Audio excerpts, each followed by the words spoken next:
Aloha and welcome to Power in Partnership, where we take the time to rekindle connection, grow conscious partnership, and focus on what matters most.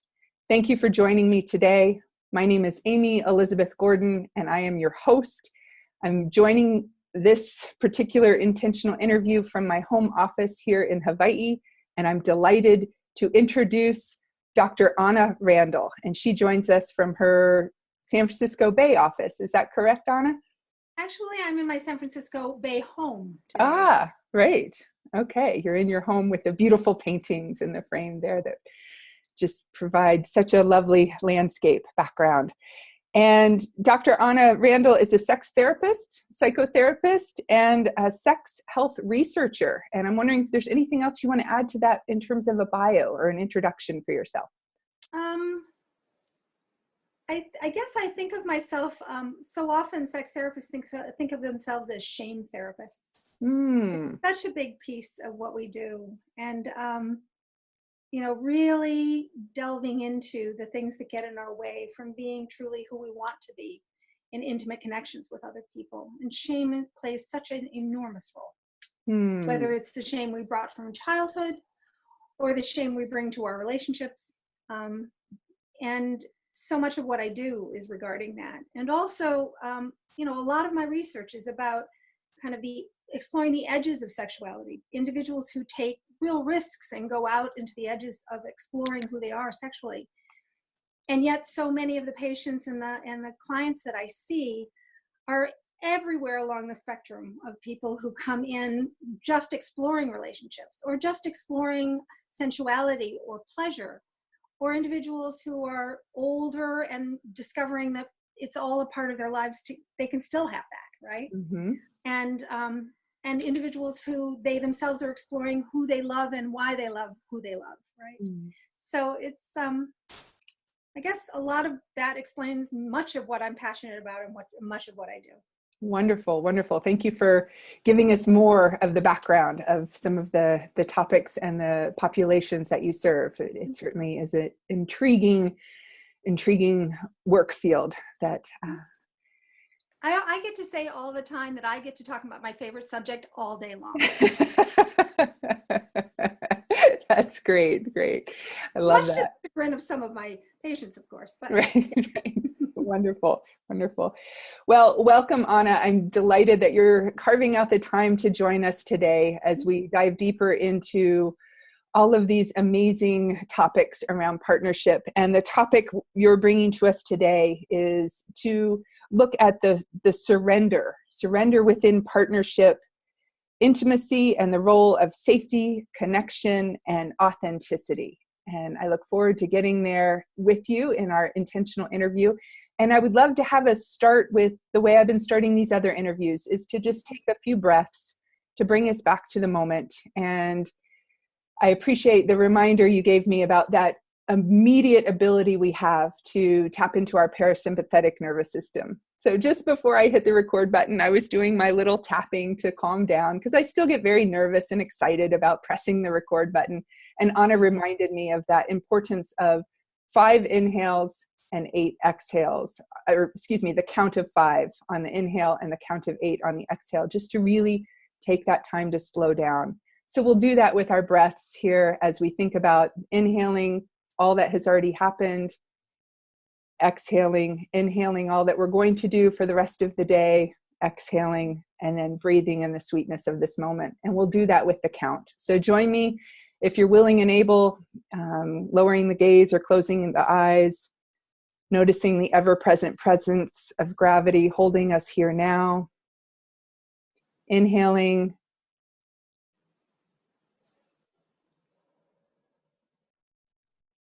And exhaling for 8.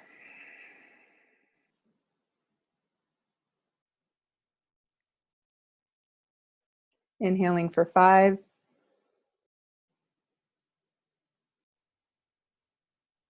And exhaling for 8.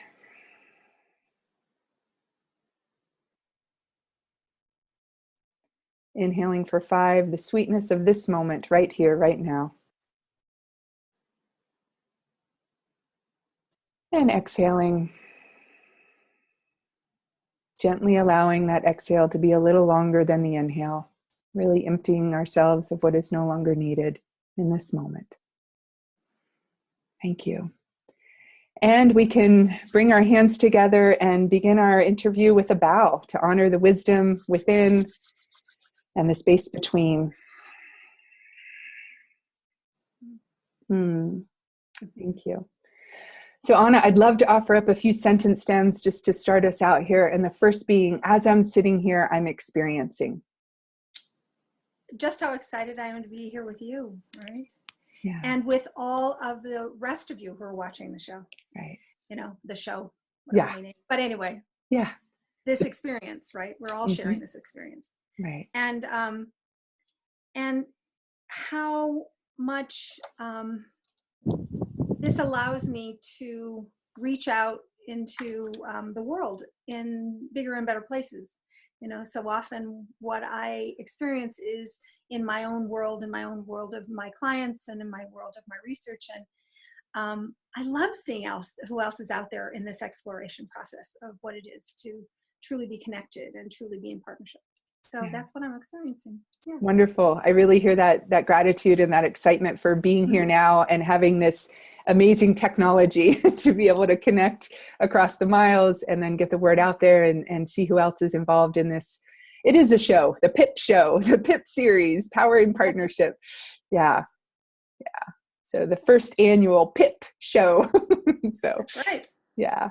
And the next sentence stem would be where I would like to be at the end of my life or at the end of my career, whichever one resonates with you more. Well, in the way my life is unfolded, the end of my life will be the end of my career. So I don't see myself ending what I do before the end of my own life. So I think I want to feel complete and very satisfied, and to look back without regret, and to look ahead and feel hope. Yeah. Yeah. To look back without regret, to look ahead with hope, and to have that sense of completion. Am I getting you? Yep. Yeah. Beautiful. Absolutely. Is there more about that? You know, an old friend of mine, and I get teary a lot, so you'll have to excuse me. But a dear friend of mine who died about 10 years ago said to me, when we live in fear, we die in fear. When we live with courage, we die in courage. And it was the best gift I could have ever had to teach me what it is to end your life with that sense of no regret and that sense of feeling truly like you can trust. I don't know what will happen next, but I certainly know that whatever will be will change, whether I become stardust or something else. Right?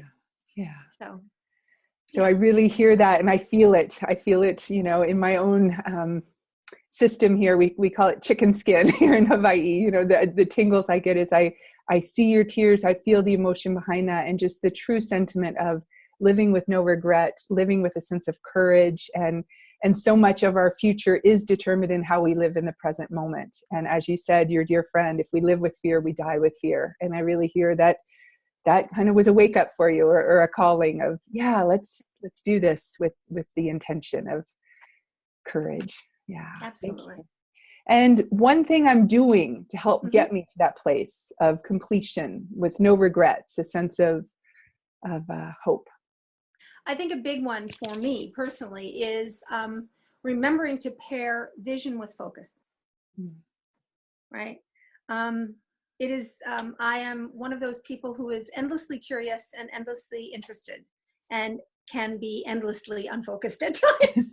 So for me, the more my vision is often very clear, but I get unfocused along the path. I get, waylaid by flowers and trees and upset and all of that sort of thing. So that's a big one for how to get me there. I love that. And that really resonates with me, that sense of having vision and focus, that we need both. And you and I have had this wonderful opportunity, in my opinion, to get to know each other as we've been, planning our interview here and our various discussions, which have been so enlivening and inspiring to me. And just you've really helped me with that sense of, how to have the vision and the focus, because what do I want to do? I want to look at relationships on all levels. I want to help all people. I want to do it all. And in that I can lose focus and the vision can be too big. So to bring it back, and it's kind of that, that expansion and contraction. It's the inhale and the exhale, and to have that focus to help us get stuff done, to really follow through is how I hear that. Am I getting you? Yeah. Yeah. And it's actually it's one of those things I see so often in the relationships and the partnerships that I see, is we get caught in the details. Many years ago, somebody said to me, when you're working with a couple, or when you're working with a client, any client, the important thing is not to get caught in the details, right? It's not about whether the shirt got hung on the left-hand hook versus the right-hand hook, or whether or not, you said yes when they actually said you said maybe, right? But instead, it's being able to pull out to the 30,000-foot view and say, really, what's this about, right? When we're arguing, what is this about? Is it really about the way we put groceries away, or the way we didn't listen the last time, but is it really more about what are we dealing with right now? Are we dealing with acceptance? Are we dealing with disappointment? Are we dealing with our own sense of frustration?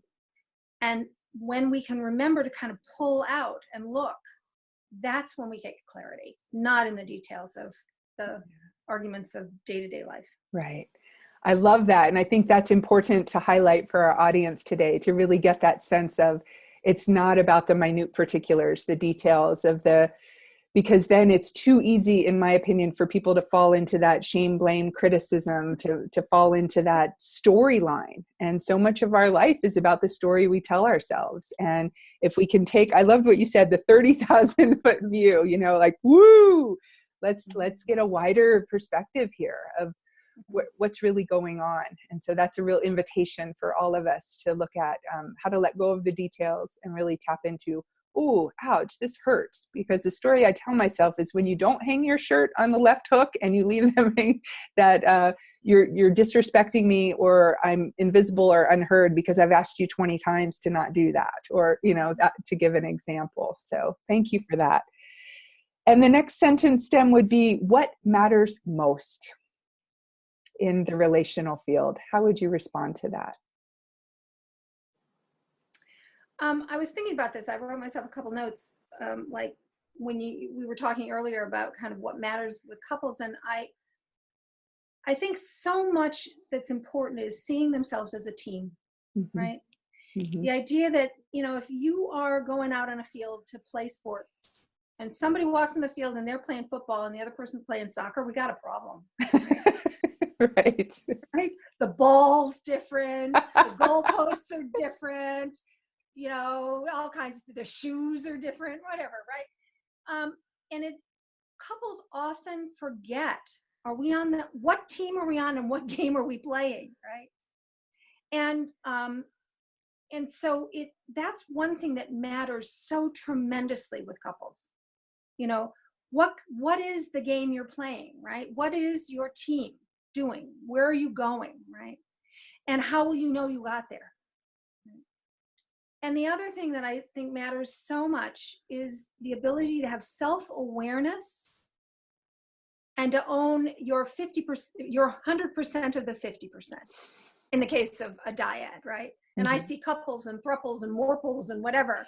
I see all kinds of relationship configurations with all kinds of people who love each other of varying shapes, sizes, types, orientations, and the like. And yet, if we own our 100% of the 50% or 35%, 33.3%, whatever, it really matters, because it's not about what the other person's doing. It's about my reaction to what they're doing. It's my owning the way I react and what I say to them. And I think we often lose so much track. I mean, people come into couples therapy most of the time to tell you what's wrong with their partner and to tell you how to fix them, right? Right. Or to tell them how to fix them.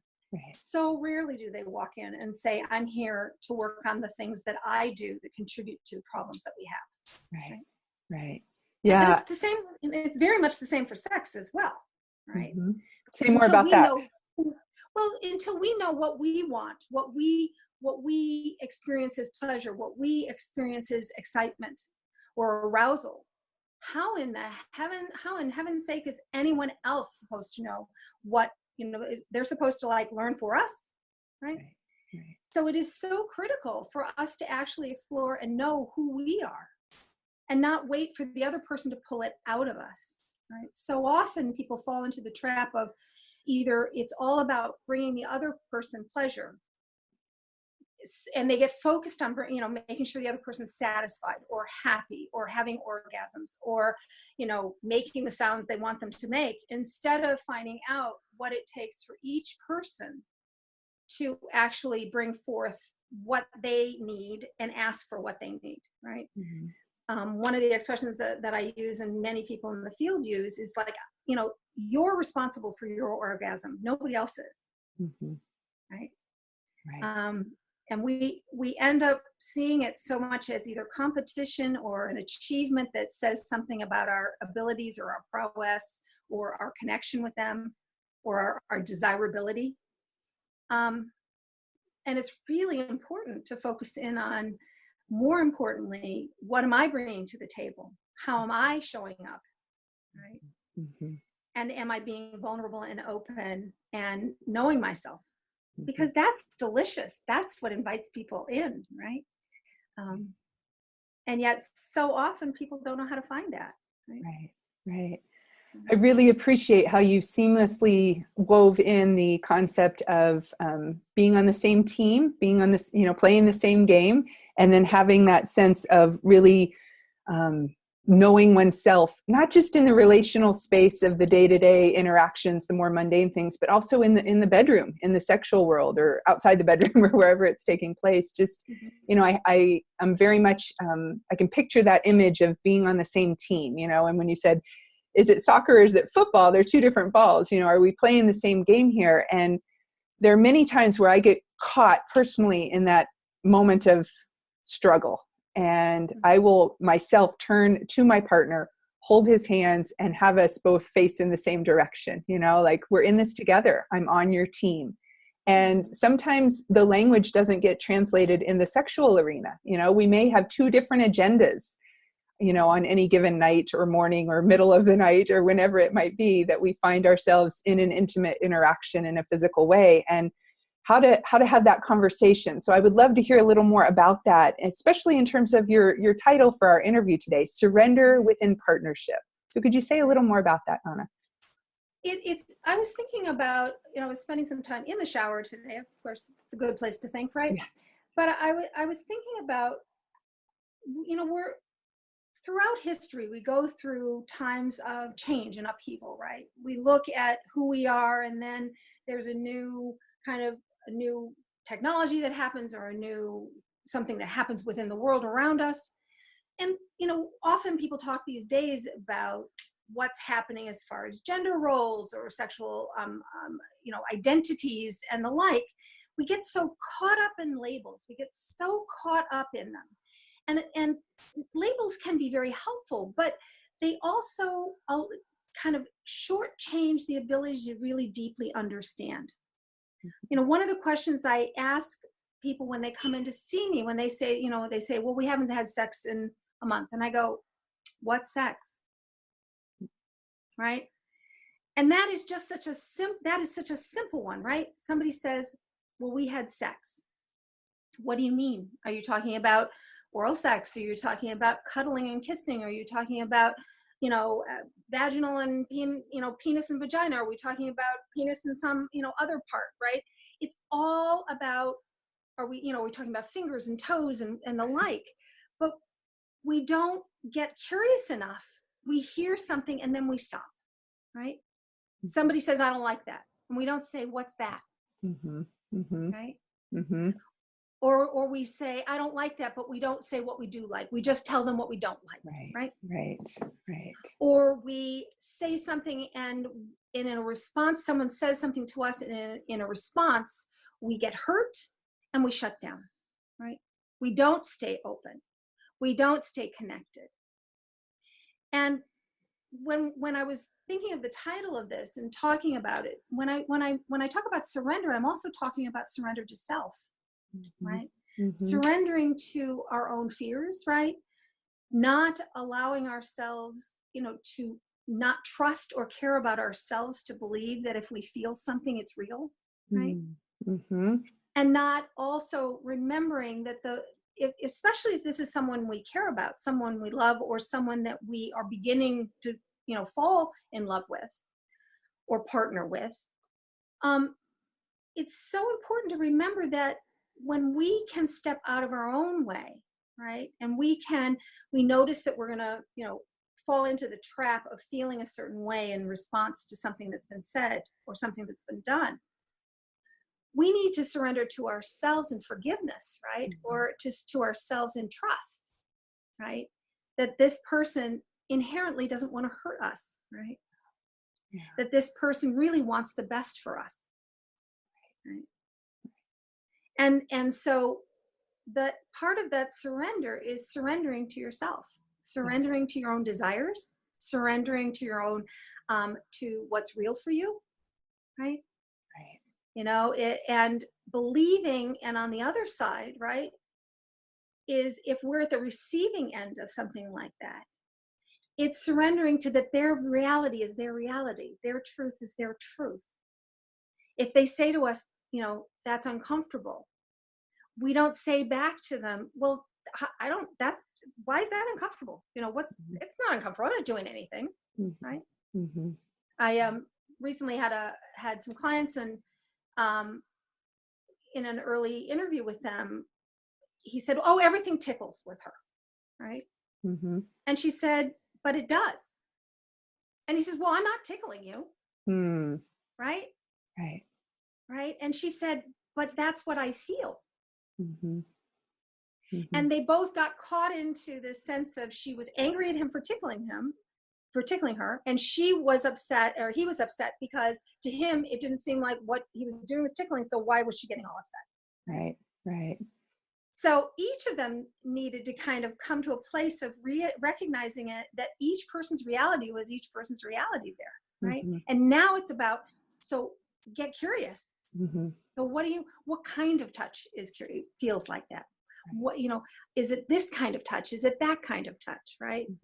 Is it possible that you have trouble down regulating it at night when you get into bed, and you're coming from an active, busy day, and when you get into bed, your nervous system is finding it hard to quiet down, and it goes on alert, right?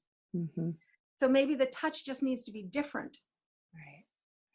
So those are some of the things I was thinking about regarding surrender. Yeah, I appreciate hearing that, because I think it's important to explore the topic of surrender within the Power and Partnership series here, because I'm really looking at how is power different in terms of equal exchange of energy instead of power over or submitting to, that there's an exchange. And as you're describing that quality of surrender and the necessity of safety and connection and intimacy, as you shared with your fuller title there, it makes so much sense. And as you described that couple, where they were just missing each other and almost invalidating each other's reality, to come back to that place of, we all make sense 100% of the time. We just may not be getting each other. And so you beautifully weave in the necessary ingredient, which is curiosity. Let's get curious about this. Let's explore the different qualities of touch, and how does this feel, given the example of the couple you talked about, and really having that. There is, in my experience in working with couples and in my own personal life, I know that once I have that safety, then I'm more open to really receive the connection that's there, when I am tuned into what feels good to me, what doesn't feel good, having the ability to have that authentic connection with self. So it's the both and: connection with self, curiosity of my partner, curiosity of myself, and I loved what you said earlier, Anna, of, can I really trust what I'm experiencing right now? Because those of us who have come from a traumatic background, those of us who have come from a place of being, out of our bodies, that sense of being disembodied or disassociated, that we sometimes don't trust ourselves. And so having that sense of, oh, this usually doesn't feel good to me, but right now it does. How do I appreciate, as you said earlier in our interview, things change. We may have a new experience around an old familiar sexual interaction, for example. And, oh, in this moment, I'm not feeling triggered. Oh, in this moment, it's pleasurable. In this moment, I'm getting pleasure, giving my husband pleasure, just to open to the novelty of that as a way to further that connection. Am I getting you? Yeah. And yet within that also, it's important to talk about when people have been deeply hurt, right? Mm-hmm. When people either are coming, as you said, from a trauma history, right? Mm-hmm. Where in that moment when what happens occurs in the present, they're not in the present anymore, they're in the past, right? Mm-hmm. And it could be the recent past of another hurt, or a time when they feel they've been in some way, their consent has been somehow violated, or that their desires have been, kind of ridden over, mm-hmm. or to a much more significant, perhaps, past trauma where they're not even present anymore. Now mm-hmm. they're in the past. Mm-hmm. And with that also are the individuals who've never been present. Yeah. Right? Mm-hmm. Individuals who, because of the way they've been raised, because of the scripts they've been brought up with, being embodied, being in their bodies just physically, let alone sexually and or intimately or even emotionally, is something very, very foreign to them, right? And because of so much of the scripting that's around us, we often forget that just because we're at a certain place doesn't mean someone else is in the same place, right? Right.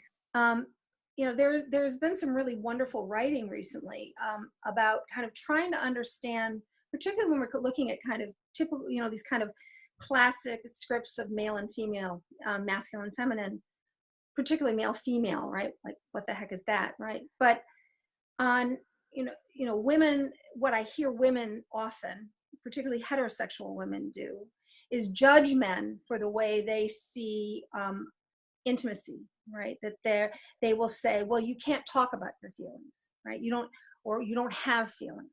The judgment in that is so enormous, because what happens on the other end is that I often see men have as many feelings as women have feelings, right? Mm-hmm. We are far more alike than we are different. Mm-hmm. And so much of what I do is helping them get beyond that belief system that got thrown in there, mm-hmm. right? Mm-hmm. And get underneath it and see the person, right? Beyond, yes, those scripts do factor in. I'm not going to say they don't. Of course they do. And whether you're heterosexual or whether you're bisexual or whether you're same-sex interested or exclusively, those scripts play in, mm-hmm. whether it's a script against or a script that we just fall into naturally. Mm-hmm. And that is so important, because once we get beyond the script, we get to the person again. Yeah. Right. I love that coming back to the person, coming back to that sense of curiosity. And I do want to highlight, to reiterate what you were saying about some of the old scripts, the hurts, the haunts, if you will. Those old wounds are in there. And as you said, if somebody gets into bed at night and they have trouble, down regulating their nervous system, they're too wired. What are some tools to help bring them back? We talked about the deep breath at the beginning. There's the tapping that we were doing before starting the record button. It's one of my favorites to pull out of my pocket. And then the importance of rewiring, that the old traumas, we may need to do a little extra work in the therapy sessions. We may need to, tend to our wounded selves, but they don't have to keep writing our present day scripts. I think it's the both and one of the key, we talked about this in one of our earlier conversations, that David Schnarch idea of, passionate marriage, passionate sexuality, of hugging until relaxed. He's really done a lot of work on that, talking about the importance of helping us calm down. And so, I would love to remind our audience and remind us that we can calm down, and we can self-soothe, and we can get help from our partners. It's both and. So sometimes when we don't totally know what's going on, and the mind might be, running in a big, big field, we need the containment, the safety of coming back into the embrace of the other and feeling that sense of, oh, okay, my heart, I can feel that heart resonance, that ability to, have that coherence of dropping in at a different level. Yeah. And one of the things that I, really like to invite the individual, for everyone who's listening too, is that part of what I will be, creating on my own website is the ability to actually learn some of these things. The hugging till relaxed, that exercise alone, ritual is so important. We as human beings we're ritualistic. It doesn't matter about what, but we have rituals, right? And rituals are ways we connect. And when we come back together, we need to connect in some way. A peck on the cheek or a quick hey are ways, right? But when we find rituals that become particular for individuals, whether it's individuals or couples or groups or families, right? One of those things of hugging till relaxed is one of those rituals that I strongly encourage people to do at least several times per week, right? I heard a beautiful story many years ago of a couple that every night, when whoever went to the bathroom first to brush their teeth put toothpaste on the other person's toothbrush, right? I love it. So, right. And so what would happen is, in that moment when the next person got into the bathroom for their, to brush their teeth, in that moment is, I'm remembered. I'm seen. Yes. Right? Or a story of someone who at night, right before they would go to bed, they would knock on the bed, and the bed, the headboard, 2 knocks, which would say, I love you. And the other person would say back. Oh, right? I love it. Right. Love it. Even with couples who find it so hard to connect when they're hurt or they're in pain, the individuals who have to go away in order to come back, right? Which can be so frightening for the other person, depending especially on what their kind of attachment style is, right? Those individuals who, when somebody else just leaves the room, they feel horrible feelings, right? But many years ago, I had a couple who also, when they would really be hurting, what they would do is just reach over and connect their ankle to the other person's ankle. They would just reach out with it. They couldn't do anything else. They weren't able to at that moment, right? But in that moment of reaching out and touching the other person's ankle, it said, I may not be able to be present yet, but I want to, right? But that's as much as they could do. And that was just incredibly important for them, that little ritual, right? So when we can come to that place of finding ritual, right, whether it's also around even around sexuality, right, and around intimacy, we often get into these funny smoke signals around whether I'm interested or not interested. We learn nothing about sexual health conversations. Zero, nada. Nobody learns this. How do you say to somebody, are you available? Would you like to, right? Or let's talk about what we like and where we don't like. We don't help people in any way learn these things. They bumble along, right? Continually just bumping into into their partner's desires and their things that they don't like. But when we can actually start to build sexual health conversations, which is normalizing a conversation about sexuality, right? Normalizing a conversation around do you or don't you, and making it a choice, not something that's kind of done with smoke signals, right? And then we get our feelings hurt because the other partner doesn't respond the way we want them to. Right. Yeah. Oh, this is such a rich conversation. I could just go on and on in these different areas. And I'm also sensitive to our time. My goal is these interviews are little digestible chunks that individuals and couples can sit down. So as we kind of bring it back around, I really want to one of the sentence stems would be one thing I can offer to the audience right now. And I feel like you just did that so beautifully by bringing up the importance of rituals and offering up some ideas for people. The knocking on the headboard. I love that, because sometimes, my husband will already be mostly asleep and, but it's a way we can share that. Or, for us, it's whoever's coming into the room first turns down that side of the person's bed, with the sheets and the blankets. And it's, and an important part of that, and it's something we talked about the other day, is getting clear with our partner around our values. yeah. It's not about what we do. It's about the values that we place on those things we do, right? It's not about how many times per week we have sex, whatever sex is, right? But it's about what are our values about that? What does sex do, and how do we align, right? If sex is a way for one of us to connect and for another one of us to feel seen, right? If we go up to what are the important values we hold or we are in parallel about, right? Is it about family?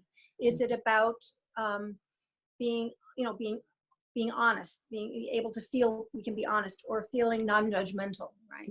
There are large values exercises that individuals can do that help them not get caught up so much in the do's and the don'ts. Right. And one of the things that I want to offer individuals are a way for couples to work on those values together. Right? Because those are the implicit values we never make explicit.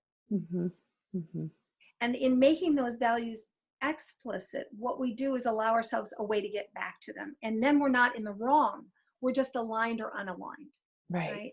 We have to realign ourselves with our values. Right. So, and those values are critical in understanding how we come together as sexual partners with each other as well. Right? Yeah. And that is something that I also want to offer individuals and all of you who are watching, right? Ways for you to explore that with the people you care about and the people you love. Great. Well, that sounds like a beautiful free gift offering to help people discover more where their values lie, and then to be able to express them with each other to help build that authenticity, so one knows oneself, and then to be able to share that with another in intimacy. And I've heard it said, into me see, allow you in to see into me in that way, and really deepen that bond. So that I really love that it's not as if somebody's then right or wrong. It's letting go of that judgment, bringing in that breath of fresh air of, are we in alignment or are we out of alignment? And that just puts a whole different flavor to it, a whole different vibration, if you will. That it brings us out to the 30,000 foot. Yeah. Right. The values, clarifying those values, realigning with those values, or reassessing those values takes us up to that 30,000 foot. Right. And that alone allows us to get back to a sense of flow or a sense of connection, which is what we want when we want that kind of satisfying, deeply, deeply connected feeling of sexual pleasure. Or it's just to get back to that feeling of where we feel that sense of everything falls away. Yeah. Because if you ask anybody when they're having great sex, time disappears, their love handles disappear, their scratchy, hairy legs disappear, right? All of those things disappear, because in the moment they're just in the pleasure and in the touch and the sensation, right? In the connection. Beautiful. Well, what a beautiful aspiration to let us end our talk together. I want people to have juicy sex and love and hot, wonderful togetherness. Yay. Well, thank you. Or soloness, the same.